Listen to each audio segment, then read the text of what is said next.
Hello friends, welcome to the new episode of my channel. আমি অরিত্র। তো এটা basically encashment video নয়। আমি আগে কয়েকটা টপিক নিয়ে অফ টপিক, সিনেমার বাইরে অন্য টপিক নিয়ে কথা বলেছি, সেখানে পরিষ্কার বলে দিয়েছি এটা এনক্যাশমেন্ট ভিডিও। এই টপিকটা বাজারে চলছে, তাই ভাই ভিডিও বানাবো, ভিউ কামাবো, পয়সা কামাবো, পরিষ্কার বলে দিয়েছিলাম। কিন্তু এটা এনক্যাশমেন্ট ভিডিও নয়। এই টপিকটা এখন গরম টপিক, সেটা হচ্ছে রণবীর এলাহাবাদিয়া, যাকে আমার বেসিক্যালি চুটিয়া মনে হয়। ওই ছেলেটি ওই এতে এসে ওই ইন্ডিয়াস গড ল্যাট্রিন বলে যে শোটা, ইন্ডিয়াস গড লেটেন নাকি, ওতে এসে বলেছে যে আপনি আপনার মা বাবাকে মেকআউট করতে দেখবেন, সেক্স করতে দেখবেন, নাকি সেটার মধ্যে পার্টিসিপেট করে সেটা বন্ধ করে দেবেন। এই কমেন্টটা কিভাবে ফানি এটা আমি জানি না, এবং মানে মানে এটা সে বলেছে, এবং তারপরে সেটা নিয়ে বিশাল কন্ট্রোভার্সি হয়েছে, এবং এখন তার নামে এফআইআরও হয়ে গেছে, তার নামেও হয়েছে, সামিয়া রায়নার বিরুদ্ধেও হয়েছে, এবং তারপরে তো রণবীর এলাহাবাদিয়া মানে একটা তার বিরুদ্ধে আর কি আউটরিচ দেখতে পাওয়া যাচ্ছে সোশ্যাল মিডিয়াতে, এবং সেই জন্য সে এসে একটা কুমিরের কান্না কেঁদে দিয়েছে যে আমার ভুল হয়েছে, মানে আমি কমেডি ইজ নট মাই ফোর্টে, হ্যান ত্যান, মানে সে বেসিক্যালি বোঝাতে যে আমি পিয়ার প্রেশারে এসে করে দিয়েছি, ওইরকম একটা জায়গায় গেছিলাম তাই করে দিয়েছি, এবং এখন আর কি ক্ষমা চাইছে। ঠিক আছে, বেসিক্যালি রণবীর এলাহাবাদিয়ার কথাবার্তা বা পডকাস্টে সে যে এটা করে, মানে আমার কোনোদিনই ভালো লাগে না। আর সে অক্ষয় কুমার টাইগার শ্রফ এসেছিল, দেখবেন একটা এপিসোড আছে, আপনি কিসি কো পেলা হ্যাঁ, সেই দেখবেন একটা এপিসোড আছে, মানে ওগুলো বেকার। মানে আর আমি ক্লিপসই এগুলো সব ঘুরে ফিরে আসে। আর রণবীর এলাহাবাদিয়ার আপনারা যদি ব্যাকগ্রাউন্ড দেখেন না, মানে সে তো নিজে প্রচুর গাঁজা খেয়েছে, মদ খেয়েছে একটা টাইমে, এবং ইনিশিয়াল তার কন্টেন্ট এরকম ছিল না, time to time say switch করেছে, যেটা বাজারের ডিমান্ড ছিল সেই অনুযায়ী সুইচ করেছে, এগুলো তার বুদ্ধি আছে, এবং সব থেকে বড় কথা হচ্ছে তার কাছে প্রচুর টাকা রয়েছে। এই যে ইউটিউবার এ বলুন, আশিস চাঁচলানি বলুন, বা ক্যারি মিনাটি, এদের ব্যাকগ্রাউন্ড চেক করুন, এদের ব্যাকগ্রাউন্ডের ব্যাপারে পড়ুন, এরা প্রচুর প্রচুর পয়সাওয়ালা ফ্যামিলি থেকে আসছে, তো ইনিশিয়ালি এরা বিশাল বিশাল বুস্ট পেয়েছে। ঠিক আছে, আর আমি এদের কন্টেন্ট কোনোদিনও সেভাবে ফলো করি না, আমার আমার ওটা টেস্ট নয়, আমি তা বলে বলছি না খারাপ নয়। আমার আশিস চাঁচলানিকে যেরকম ভালোই লাগতো, মানে একটা টাইমে দেখতাম তার ভিডিও, আমার ভালোই লাগতো, বাট এদের বিশাল বিশাল স্ট্রং মানে মানে বিজনেস ব্যাকগ্রাউন্ড থেকে এসছে, মানে বাবার প্রচুর পয়সা, যেরকম আশিস চাঁচলানি যেরকম বাবার সিনেমা হল টল ছিল। তো যাই হোক, আমি সেটার মধ্যে আছি না যে বড় লোক ব্যাকগ্রাউন্ড থেকে হলেই সেটা খারাপ, আমি সেটা বলছি না। বাট রণবীর এলাহাবাদিয়ার ক্ষেত্রে যেটা হয়েছে যে এই ইনিশিয়াল একটা পুশ, তার একটা পুরো টিম কাজ করে, ঠিক আছে, সোশ্যাল মিডিয়া অ্যানালিটিক্সটা কন্টিনিউসলি স্টাডি করছে, এবং সেই অনুযায়ী নিজের কন্টেন্টটা সুইচ করছে, কখনো রিলিজিয়াস বিষয় নিয়ে কথা বলছে, কখনো এটা নিয়ে কথা বলছে, যেরকম যেটা ডিমান্ড পড়ছে, যখন যেটা ট্রেন্ড আছে সেটাকে নিয়ে কথা বলছে, এবং সেই অনুযায়ী গ্রো করছে। ঠিক আছে, এবং তার এতে এসে মানে তার পডকাস্টে এসে বহু লোক ভুলভাল কথাবার্তা প্রচুর বলে গেছে। ঠিক আছে, মানে আমি বলছি মানে যে অটোক্রেসি প্রমোট করা উচিত, রাজা মানে রাজা যে এটা ছিল, মানে যাকে আমরা রাজতন্ত্র বলি, সেই জিনিসটা আবার করে ফিরে আসা উচিত, ডেমোক্রেসি ভালো নয়, এই ধরনের কথাবার্তাও তার পডকাস্টের মধ্যে হয়েছে। ঠিক আছে, আপনারা যদি দেখতে পারেন, তো মানে খুব ভুলভাল আলোচনা, যেগুলো কোনো মাথা মুন্ডু নেই, এলিয়েন্স হতে হ্যাঁ, আপনি মদ কে বারে মে সোচা है, মানে আমার কোনোদিনই ভালো লাগে না যে জিনিসগুলোর ব্যাপারে আমি কথা বললাম, লোকে বলবে যে তুমি যদি দেখো না তাহলে কি করে জানলে, বিকজ এর ক্লিপস প্রচন্ড ভাইরাল হতে থাকে, ফেসবুকে চলে আসে, ইনস্টাগ্রামে সোয়াইপ করতে করতে চলে আসে, তো তখন আমি দেখেছি। ঠিক আছে, আমি পুরো যে পডকাস্টটা দেখছি বসে বসে সেটা করিনি, এই ক্লিপস তো চলেই আসে, এবং সেগুলো এই যে ক্লিপস আপনার কাছে যে বাউন্স করে আসছে, সেগুলো কেন, কারণ ওগুলো পুশ করা হচ্ছে ওই দিক থেকে। যাই হোক, তো সেটা যে তারা যা করে বিজনেস চালাতে পারে, কিন্তু রণবীর এলাহাবাদিয়া যেটা বিক্রি করে এবং পার্সোনালিটির যেরকম, দুটো তো ম্যাচ করছে না। যেটা প্রজেক্ট করছে সেটা তো অন্য একটা পার্সোনালিটি, আর যেটা অ্যাকচুয়ালিতে সেটা তো অন্য। এবার এই ইন্ডিয়াস গড ল্যাট্রিনের মতো শোতে গিয়ে তাদের অ্যাকচুয়াল পার্সোনালিটিটা বেরিয়ে আসে। ঠিক আছে, সেটাই হচ্ছে প্রবলেম। এবং এখান থেকে আমি একটাই কথা বলবো, যেটা বারবার বলেছি, যে সোশ্যাল মিডিয়া ইনফ্লুয়েন্সারের দ্বারা ইনফ্লুয়েন্স হবেন না।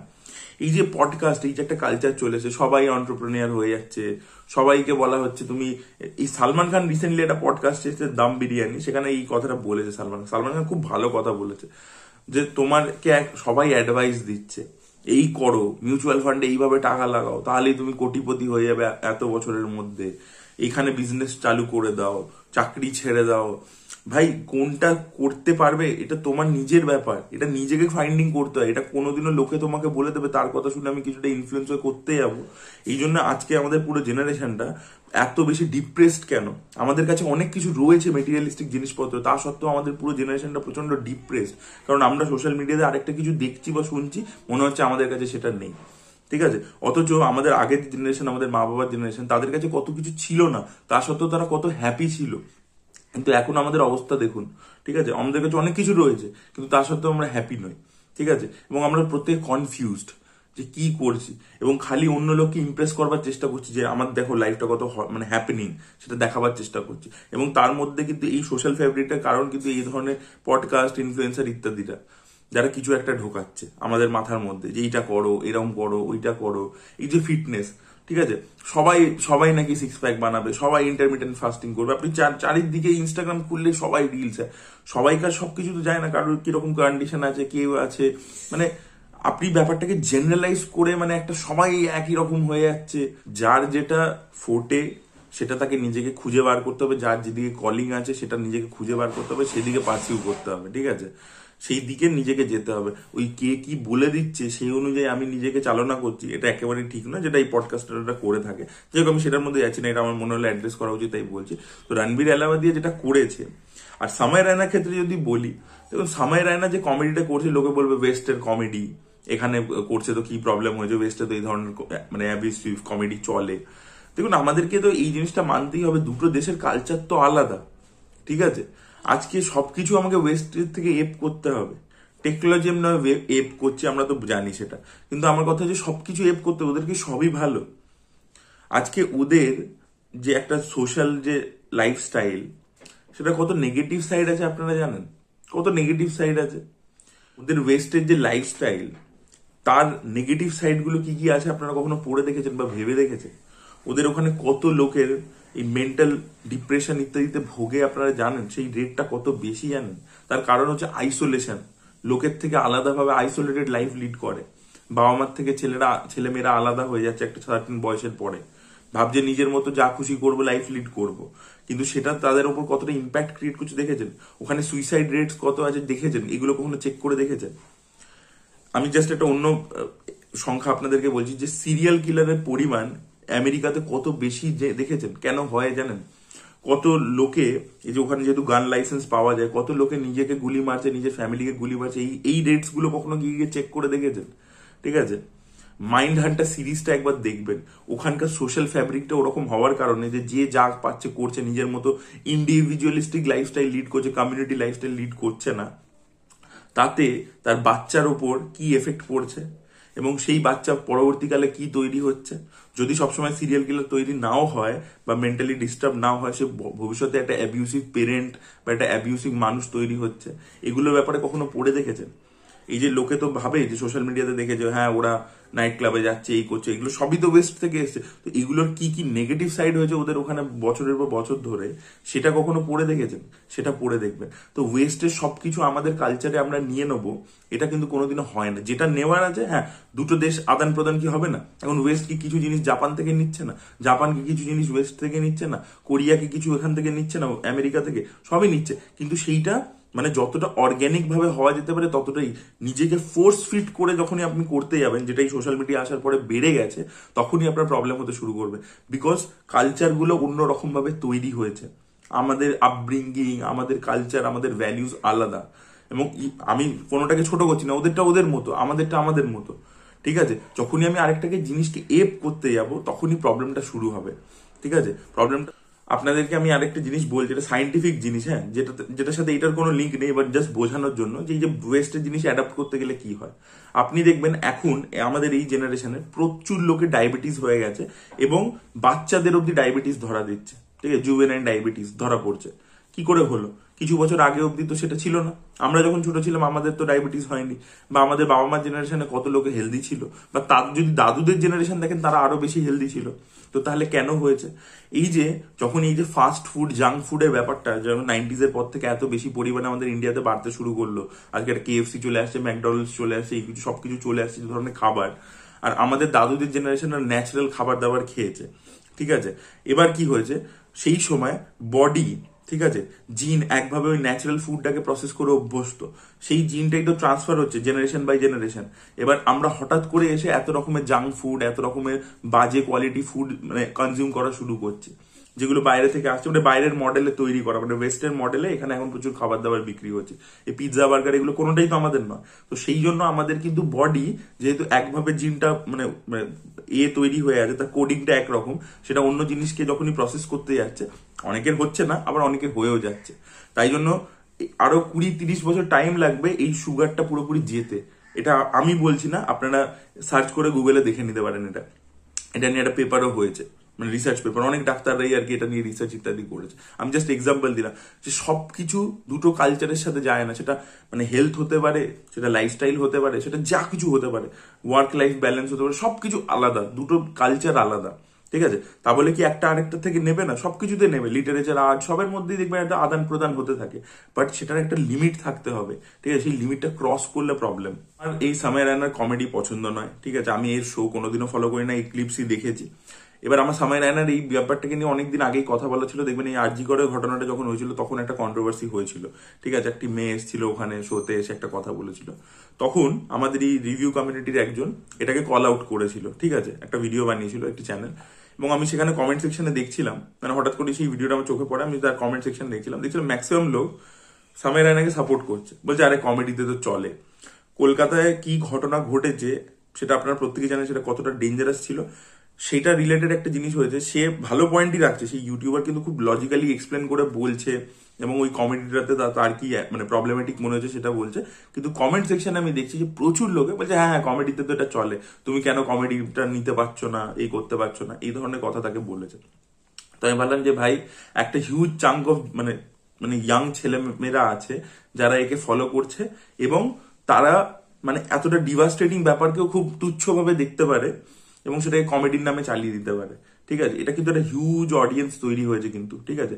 যারা এই মানে ডার্ক হিউমার, ড্যাঙ্ক হিউমারের নামে যা খুশি তাই বলেছে, এবং যেগুলো স্ট্রেট আউট অফ অ্যাবিউসিভ, ঠিক আছে? মানে যেগুলোর মানে তাহলে মানে গালাগালি আর কমেডির মধ্যে তফাৎটা কোথায় থাকলো? দেখুন, আপনি সিনেমার মধ্যে যে গ্যাংস অফ ওয়াসেপুরে গালাগালি তো প্রচুর আছে, থাকবে না বলছি না, থাকবে, কিন্তু সেটার মধ্যে একটা লাইন থাকা উচিত। গ্যাংস অফ ওয়াসেপুরে যখনই যখন কোনো ক্যারেক্টার গালাগালি দিচ্ছে সেখানে একটা কারণ আছে বা কিছু রয়েছে, ঠিক আছে? বা আপনি একটা স্টাইল অফ কিছু কমেডি করতেই পারেন। গালাগালি তো আমরাও ভিডিওর মধ্যে দিই, আমি তো শুয়ে শুয়ে রিভিউ করলে আমার বেশি ভিউ আসে, তাহলে কি আমি রোজই করছি? সেটাই করে যাচ্ছি, আমি তো করলে ওটা বেশি ভিউ আসতে পারে। বা ওটা যখন প্রথম করেছিলাম তো সেটা একটা স্টাইল হয়ে গেছিল, তো আমি তারপর থেকে সব ভিডিও ওইভাবেই করছি না তো, সেটা একটা মাত্রাটা জানতে হয় সেখানেও আমাকে একটা লাইন টানতে হয় মনে মনে, যে এর বেশি বলবো না বা এটার বাইরে যাবো না। এদের কোনো মাত্রা টাত্রা কিছু নেই। আরেকটা ক্লিপ দেখেছিলাম, আমার এত খারাপ লেগেছিল, ওটা নিয়েও ভেবেছিলাম বলবো এক সময়। একটি ছেলে এসছে, আমি জানি না ওর নাম কি, কমেডি করে, স্ট্যান্ড আপ কমেডিয়ান, তারাই তো মোস্টলি আসে। তো সে বলছে একটি কন্টেস্টেন্টকে নিয়ে যে তার বাবা মারা গেছে, ঠিক আছে? রিসেন্টলি মনে হয় মারা গেছে, তো সেটাকে নিয়ে খিল্লি করছে, দিয়ে তারপরে বলছে যে তোমার বাবা বলে আমি হাসছি, আমার নিজের বাবা হলেও আমি হাসতাম, বলে এইভাবে বলছে। তারপর সামিয়া রায়না বলছে যে তোর বাবা ভূত হয়ে চলে আসেনি তো। এইটা হচ্ছে একটা কমেডির নাকি ডিসকাশন, মানে আমি কোথাও থেকে দেখতে পেলাম। তারপর আরেকটা দেখেছিলাম, একটি মেয়ে উঠে চলে যাচ্ছে, সামিয়া রায়না বলছে কি হলো, চলে যাচ্ছে কেন, আপনার কি হয়ে গেছে ম্যাডাম? বলছে না, ওর বাবার আর কি হার্টের প্রবলেম হয়েছে, হসপিটাল গেল। বলছে তুমি গেলে না সাথে সাথে? বলছে না, আমি যেতে পারলাম না, আমি শোটা দেখবো। বলছে আরে যা ভাই, না হলে হিট দেবে না তোকে। এটা কোনো একটা কথা হলো? একটা লোকের বাড়ি থেকে ফোন করছে যে বাবার হার্টের প্রবলেম হয়েছে, হসপিটালাইজ, সে যাচ্ছে, তখন সেটাকে নিয়ে জোক ক্র্যাক হচ্ছে। ইজিটা মানে কমেডি, মানে আই ডোন্ট আন্ডারস্ট্যান্ড। কমেডিয়ান ভালো কি হয় না, বরুণ গ্রোভার যে নিজে স্ট্যান্ড আপ কমেডি করে, বা ওই এই শোটার মধ্যে, এই যে সামিয়া রায়নার এই এপিসোডটার মধ্যে যে পাজি বলে যে লোকটি ছিল, যার কমেডি আমি দেখি প্রায়শই, ওই রিলসেই দেখেছি, তো সেও তো ভালো করে, সেও তো কম মানে গালাগালি না দিয়ে তো কমেডি করে, স্ট্যান্ড আপ, এবং খুব রিলিভেন্ট বিষয়বস্তু নিয়ে করে, ঠিক আছে? তুমি ট্র্যাজেডি জিনিসপত্র, কমেডি একটা নেগেটিভ স্পেস থেকেই তৈরি হয় কিছু জিনিসকে নিয়ে, সেটা হতে পারে কমপ্লিটলি ফাইন, কিন্তু আমার কথা হচ্ছে যে সেটার তো একটা মাত্রা থাকবে। মানে আমি যা খুশি বলে যাচ্ছি, খালি গালাগালি গালাগালি, একটার পর একটা নোংরা কথা বলে যাচ্ছি, এবং সেটা কমেডির নামে চালিয়ে যাচ্ছি, মানে এটা তো হতে পারে না। রণবীর এলাহাবাদিয়া ওই ক্লিপ মানে ক্লিপটাকে প্রথমে মনে হয় সরিয়েছে, বা ওই ভিডিওটাকে পুরো সরিয়ে দিয়েছে আমি শুনছিলাম, তো এইসব করেছে। মানে আমার কথা হচ্ছে যে এটা তো এরকম নয় যে সঙ্গে সঙ্গে শুট হয়েছে আর সঙ্গে সঙ্গে লাইভ চলে এসছে, শুট হয়েছে, তারপরে ওটা বেশ কিছুদিন এডিট হয়েছে, তারপরে এসছে। তো তাহলে তার মধ্যে ওরা এটাকে কাটলো না কেন? তার মানে ওটাতে ওরা বিলিভ করে, এরকম নয় যে বলেছি ভুলে গেছি, ঠিক আছে হয়ে গেছে, মানে হিট অফ দ্য মোমেন্টে বেরিয়ে গেছে, সেই ব্যাপারটা তো সেরকম নয়। মানে ওরা ভেবেছে ওটা হিউমারাস হবে, মানে ওটা হিউমারাস, ওটা ওয়ার্ক করছে, তাই জন্যই তো রেখেছে। তার মানে মেন্টালিটিটাই ওরকম। আমি মনে করি না যে যে এই যে এফআইআর হচ্ছে, এই হচ্ছে, এগুলোর কোনো দরকার আছে, ঠিক আছে? এটার কোনো মানে আমি মনে করি না। রাদার অডিয়েন্সেরই এইভাবে রিয়াক্ট করা উচিত, যাতে এরা কন্টেন্টটাকে চেঞ্জ করতে মানে বাধ্য হয়। আরো একটা ব্যাপার হচ্ছে কি, যে এই যে ধরনের কমেডি এই শো গুলো হয়, এর যে আউটপুটটা না, মানে যে ক্লিপস গুলো মানে চলছে আর কি, ভাইরাল হচ্ছে, সেগুলোতে দেখবেন এগুলোকে আবার সিগমা মেল, ঠিক আছে, লিড ওরকম ভাবে প্রেজেন্ট করা হয়। তো এবার লোকের মাথার মধ্যে, যারা ইয়াং ছেলেমেয়েরা দেখছে তাদের মাথার মধ্যে যাচ্ছে কি যে ভাই এটা তো করা যায়, এটা কুল, ঠিক আছে। কিছুদিন আগে আপনার মনে করুন, কিছু বছর আগে কিছু মহিলা স্ট্যান্ড আপ কমেডিয়ানরা এরকম ভুল ভাল কথাবার্তা বলেছিল, আমিও ভিডিও বানিয়েছিলাম সেবারে ওইটাকে নিয়ে। তো দেখবেন তারা যখন করেছিল ওগুলোকে নিয়ে যে একটু ট্রোলিং হতো, রোস্টিং হতো, যে ভাই এখানে কমেডিটা কোথায়, কোথায় হাসতে হবে বলে দিস, গালাগালি দেওয়া হচ্ছে। তো সেই মহিলা কমেডিয়ান গুলো তো যা তা মানে গালাগালি দিত, এ করতো, সেগুলো তো হাসিও পেতো না। ওরা মহিলা ছিল বলে, দেখুন এটা সত্যি তো এই ডিসপ্যারিটিটা আছে, যে ওরা মহিলা ছিল বলে ওদেরকে কল আউট করা হয়েছিল যে বাজে কমেডি করছে, গালাগালি দিচ্ছে কমেডির নামে। সামাই রায়না সেম জিনিসটাই করে আসছে এতদিন ধরে, কেউ কিছু বলছে না। ফ্যাক্ট বলছি, এটা তো ডিসক্রিমিনেশন। আজকে যদি একটা একটা মেয়ে এই কথাগুলো বলে তাহলে কিছু হবে না, কিন্তু যখনই এরা বলে যাচ্ছে, কন্টিনিউয়াসলি বলে যাচ্ছে, দিনের পর দিন অফেন্সিভ কথাবার্তা বলে যাচ্ছে, তারপরেও কিছু হচ্ছে না। আর যে পাঞ্চ আপ কমেডি, মানে আমার মনে আছে যখন নর্থ ইস্টে খুব প্রবলেম চলছিল, ঠিক আছে, একজন স্ট্যান্ড আপ কমেডিয়ান দেখবেন একটা খুব সুন্দর ভিডিও বানিয়েছিল, যে পুরো মানে অডিটোরিয়ামটা খালি, ও বলছে আমাদের কথা শোনার কেউ নেই, ঠিক আছে। তো নিজে প্ল্যাটফর্মটাকে কাজে লাগিয়ে তুমি ভালো কিছুও বলতে পারো। এই সামাই রায়না যে ব্যাকগ্রাউন্ড থেকে বিলং করে, কাশ্মীরি পণ্ডিত, তাদের সাথে কি হয়েছে আপনারা প্রত্যেকে জানেন।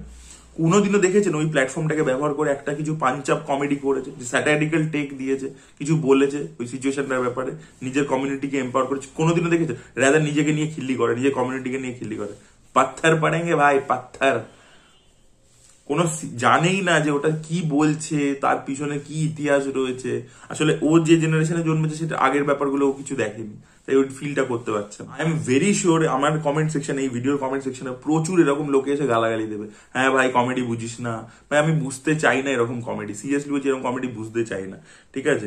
যেখানে তুমি নিজের বাবা মাকে গালাগালি দিচ্ছ বা অন্যের বাবা মাকে গালাগালি দিয়ে যাচ্ছ কন্টিনিউয়াসলি, দিয়ে বলছো এটা কমেডি, ঠিক আছে, দিয়ে মানে আই ডোন্ট সাবস্ক্রাইব টু ইট, ঠিক আছে। এবং যে মানে এটাকে সাবস্ক্রাইব করছে তার ভাই ডাক্তার দেখানো উচিত, সিরিয়াসলি বলছি, যার তার ডাক্তার দেখানো উচিত, যে তার বাবাকে নিয়ে কেউ গালাগালি দিচ্ছে বা মাকে নিয়ে উল্টো পাল্টা বলছে এবং সে সেটাকে নিয়ে শুনে হাসছে, তার সিরিয়াসলি বলছে ডাক্তার দেখানো উচিত, তার মেন্টাল প্রবলেম আছে। ভেরি শিওর এই জিনিসটা বন্ধ হবে না, কিছুই হবে না, কারণ একটা হিউজ চাঙ্ক আছে তারা দেখবে। এবং আমি খালি বাচ্চাদেরকে বলছি যে 16 থেকে 18, 20 এই এজ গ্রুপকে বলছি, বড়রাও এর মধ্যে আছে, 30-35 সেই এজ গ্রুপের লোকজনও আছে যারা প্রচন্ড নিজেদের কাজকর্মের মাঝে ফ্রাস্ট্রেটেড, তারাও এই ধরনের গালাগালি ইত্যাদি শুনে মানে এনরিচ হয়, ঠিক আছে। নিজেকে এনরিচ করবার রাস্তাটা নিজেকেই বেছে নিতে হয়, ঠিক আছে। লোকে এই যে বলে আমি না প্রচন্ড চাপে আছি, সিগারেট খেয়ে আসি, মাথাটা খুলে যাবে, এতে কি অ্যাকচুয়ালি কোনো লাভের লাভ কিছু হয়? কিছুই হয় না, আপনি আপনার হেলথকে ক্ষতি করছেন। ওটা একটা এক্সকিউজ আপনি নিজেকে দিচ্ছেন যে হ্যাঁ ভাই এটাতে আমার মাথা খুলে যাচ্ছে বা টেনশনটা কমে যাচ্ছে, এটা অ্যাকচুয়ালি তো কিছু হচ্ছে না, ঠিক আছে।